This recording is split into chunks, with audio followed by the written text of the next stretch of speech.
dalam Perjanjian Lama. Kitab Mazmur pada pasalnya yang ke-40, kita akan baca ayatnya yang keempat, satu ayat saja. Mazmur dalam Perjanjian Lama pada pasalnya yang ke-40, kita akan membaca ayatnya yang keempat. Kita baca secara bersama-sama. Hitungan ketiga kita baca sama-sama. Mazmur 40 ayatnya yang keempat, 1, 2, 3. Ulang. Manusia banyak, suara sedikit. Sudah dapat belum? Yang sudah ketemu katakan amin. Aminnya banyak, bacanya sedikit. 1, 2, 3.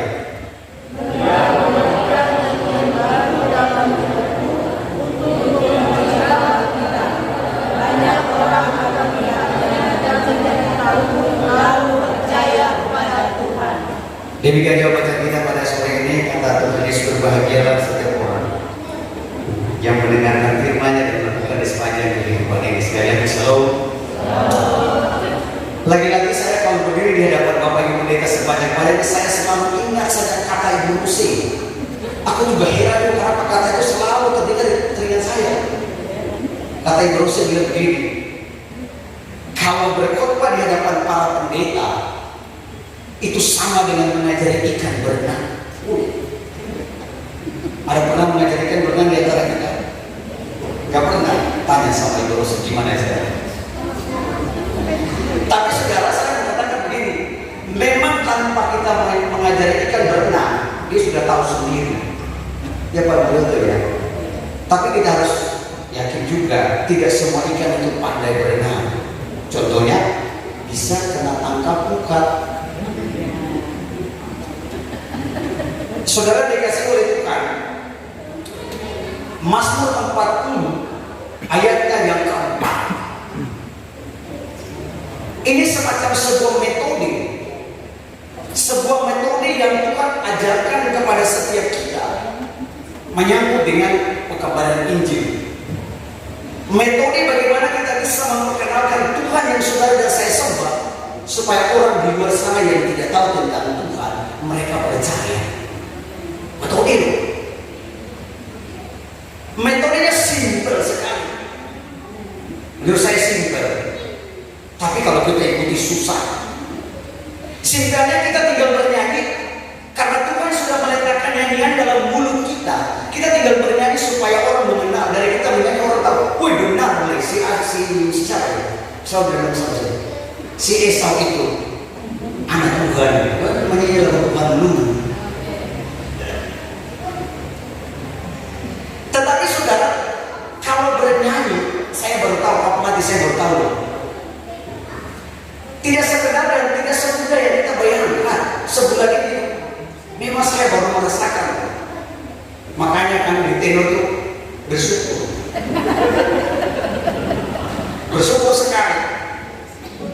Sudah mulai besok sudah mau berangkat ini ada penambahan kota. Saya bayangkan kalau tidak penambahan bisa-bisa kita amblas juga Pak. Memang benar. Itu bukan karena kesalahan yang lain-lain. Saya merasa diri sendiri Pak. Lantas apa? Selalu kita dilatih itu Pak, pelatih selalu begini. Ini kayak gitu ya. Kalau dia sudah berdiri Pak pelatih ini begini, kita sudah nyanyi dia coding. Maksudnya begini, kencangkan otot kita supaya suaranya bagus. Rupanya apa? Kenapa dia tidak bagus? Dan antara semua itu berotot semua saya itu gak ada otot rupanya.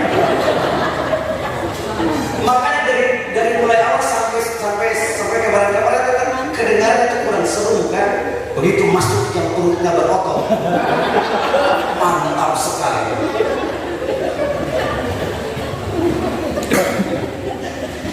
Saya baru tahu Pak, kalau bernyanyi itu tidak sekedar kita bernyanyi.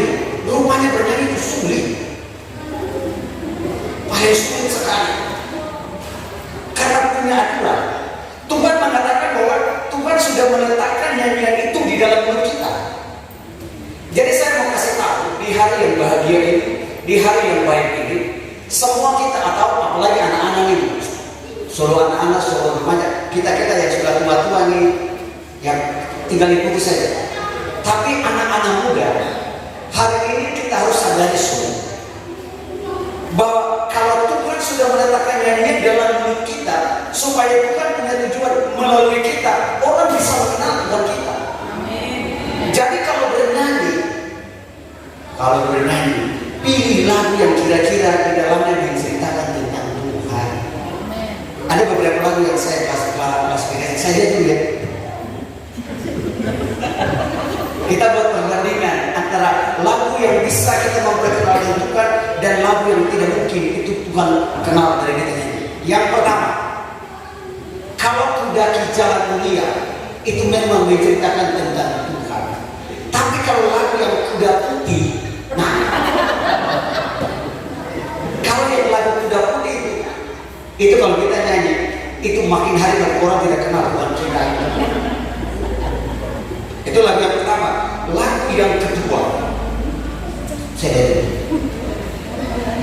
lagu yang kedua, kita lagu apa ya? Anak bungsu pergi ke negeri. Ada yang tahu lagu itu? Tahu? Pulang lalu bernyanyi. Kalau kita bandingkan dengan anak kampung, judul lagu anak kampung itu, kalau kita nyanyi lagu anak bungsu tadi, orang akan mengenal Tuhan kita. Kalau kita nyanyi lagu anak kampung, bisa-bisa orang tidak mengenal. Sebab lagu-lagu itu tidak mencerminkan dan menceritakan tentang bagaimana orang bisa mengenal Tuhan. Harus kita sadari bahwa Tuhan memberikan nyanyian dalam mulut kita. Dia punya tujuan yang besar adalah untuk memuji dan memuliakan namanya. Oleh sebab itu, yang suka bernyanyi lagu anak kampung, diselingilah dengan lagu-lagu rohani. Ini hal yang serius. Kenapa kita harus menyanyikan lagu-lagu rohani? Ini anak-anak kita mesti kita tanamkan benar-benar. Sebab di dalam pujian itu ada mengandung kuasa. Pernah dengar cerita bagaimana tembok Yeriko itu roboh, cuma mengelilingi dengan nyanyian. Tapi bukan nyanyian anak kampung, itu gaib. Itu pastinya nyanyian yang di dalamnya mencerminkan ada kuasa. Oleh sebab itu saudara-saudara, menjadi cendol impian kita bersama. Saya kira menurut saya Pak pelatih, dan selama kita latih ada banyak hal yang saya belajar dari Pak pelatih. Bukan cuma bernyanyi, karena memang kalau saya belajar bernyanyi sampai kapan tidak akan sama seperti Bapak itu tidak sama, tidak akan sampai. Tapi boleh tidak dari caranya pemimpin kepemimpinannya memang Bapak. Kita berikan aplaus untuk Bapak. Kenapa saya katakan demikian? Selama melatih itu hari pertama sampai dengan hari ini, kami dari Kuping tidak pernah datang yang tepat waktu. Terlambat melulu, tapi tidak pernah dia marah. Bukan karena dia tidak tahu marah, tapi karena dia berpikir juga. Itu yang pertama. Dan yang kedua, kita yang sudah berkeluarga ini, saya belajar dari begini. Alangkah baiknya kita yang sudah berkeluarga ini, kita belajar. Kita lihat dari cara komunikasinya, dari cara kepemimpinannya, mencerminkan ada hal yang mesti kita belajar dari pasangan suami istri. Kita berikan aplaus kepada Mas Tuhan katakan kepada saudara dan saya, ketika Tuhan sudah menetapkan akan puji-pujian dalam mulut kita, mesti kita di rumah juga sering-sering. Ibu-ibu yang suka berutang, ada istri-istri yang suka berutang pada suami, mama itu nggak ada. Kalau yang nggak ada syukur, kalau yang ada, yang sering-sering, bahkan yang seringkali bertobat. Kalau tidak bertobat, paling tidak berobat. Karena kemungkinan besar itu ada sakit. Jadi bapak-bapak yang kepala keluarga, saya kasih tips buat kita berkaitan dengan masuk 40 tadi. rumah. Kalau kita menginjil dia itu pasti dia tidak terima. Tapi kalau dia mamai kita yang tidak ada pasalnya, tidak ada sebab akibat itu, tanya sama dia, lagunya lagu apa itu? Saya dengar tuh kayaknya tuh lagunya itu nadanya nada apa itu? Itu nada dasar dosa dengan apa? Apa yang mau saya katakan? Tuhan sudah menetapkan kepada kita mulut untuk memuji Dia. Tuhan sudah menetapkan kepada kita di dalam mulut kita supaya kata-kata itu memuliakan namanya. Kalau kita suka sumpah serapah, bahaya loh. Kalau kita suka mengucapkan hal-hal yang tidak benar, bahaya loh. Kenapa saya katakan bahaya? Kalau kita masih hal seperti itu, maka melalui kehidupan kita orang tidak pernah mengenal kita, Tuhan kita. Saya mau tanya dari kita semua, kalau Tuhan berkenan untuk kita jadi juara, setelah kita pulang ke rumah kita dan kita pulang ke jemaat kita masing-masing, para pendeta semua ini, apa yang harus kita lakukan? Jangan jawab sekarang, itu jawab lama ya. Jangan jawab sekarang. Tapi paling tidak begini, ketika kita jadi juara berarti kita menjadi yang terbaik. Ketika kita menjadi yang terbaik, cuma kita ingin untuk menjadi terbaik, cuma kita mau dapat juara. Pulang dan lakukan di dalam jemaat kita. Paling tidak ketika kita pulang dari sini, nyanyi di gereja itu sudah ada tenor dan bass. Ya harus itu. Masa kita cuma kita mau dapat juara aja yang cuma setahun sekali, 2 tahun sekali kita nanti sampai cuma sebulan setengah mati. Lalu kita tiap hari, tiap minggu kita di gereja itu kita menyanyi wassalam untuk Tuhan, puasa salah. Ini hal-hal sederhana yang kita kadang-kadang kita abaikan ini. Ketika kita pulang dari sini, kita bawa pulang juara, kita harus di gereja kita. Di gereja kita masing-masing, paling tidak kita sudah membentuk ada singer yang mendukung kelancaran pelayanan kita. Karena kenapa?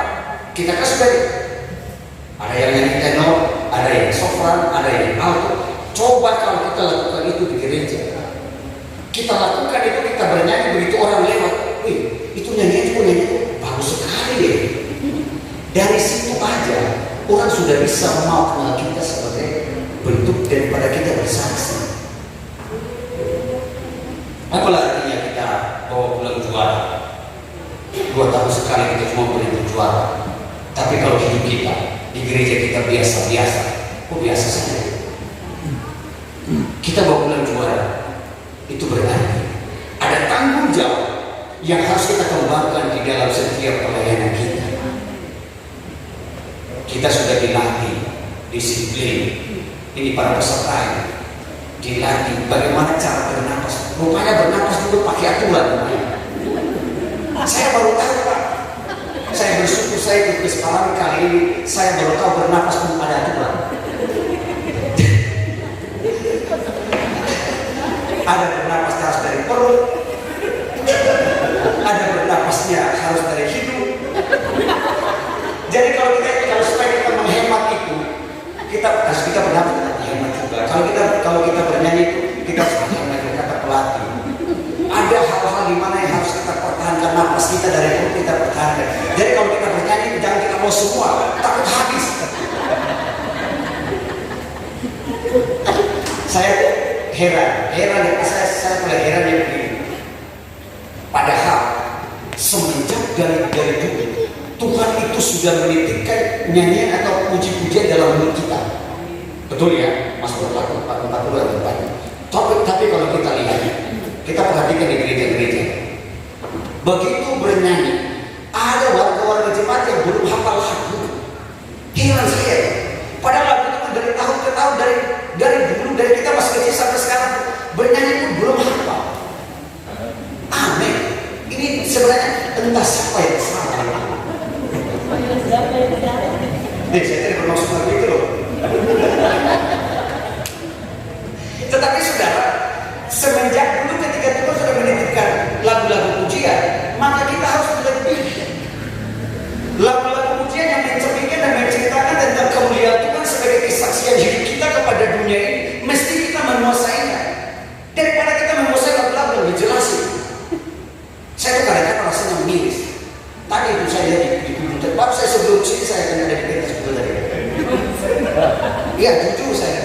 sempat satu lagu juga, judulnya lumayan. Tapi biasalah, biasa. Tapi bukan berarti bentuk kesaksian saya juga entah. Cuma partisipasi aja, meramaikan saja. Ya, siapa tahu ada saweran maksudnya. Tapi kalau kita perhatikan loh, kalau datang di gereja, Leviticus bilang begini, sidang jemaat yang dikasih oleh Tuhan, mari kita memuliakan nama Tuhan dengan melakukan kirim jemaat nomor 363. Bagi Yesus kuserahkan. Coba lihat mata mereka, biasa saja. Bagi Yesus. Coba kalau lihat di pentas, coba lihat di pentas, ekspresinya pokoknya gagah. Lihat di pentas itu. Kalau dia nyanyi lagu-lagu yang jelas sih. Pokoknya kalau Pak Pelatih bilang begini, kalau nyanyi itu harus ada rasa. Kalau kita lagu-lagu gereja memang ada banyak rasa. Kalau lagu-lagu yang jelas seperti Kuda Putih dan sebagainya, saya kira cuma satu rasa. Kira-kira rasa tambah atau rasa ulang, mau ulang terus sih. Oleh sebab itu saudara, ketika saudara dan saya kita mulai mengikuti, kita sebagai kontingen, saya akan kasih tahu, bukan tidak sekedar kita menjadi penyanyi, tidak sekedar kita menjadi penyanyi. Kita mengikuti kegiatan-kegiatan ini, momen-momen seperti ini, tidak sekedar kita menjadi penyanyi, tetapi sekaligus kita menjadi penyembah. Bernyanyi kalau cuma bernyanyi, kalau tidak punya jiwa, kata pelatih, kita seakan-akan kita menyembah Tuhan. Itu berarti kita lakukan dengan segenap hati. Sejak dini, anak-anak muda, janganlah kita bernyanyi cuma sekedar bernyanyi, karena kita bukan penyanyi. Betul loh, kita bukan penyanyi, tapi kita bernyanyi seperti kita menyembah, karena kita adalah penyembah di dalam roh dan kebenaran. Amin.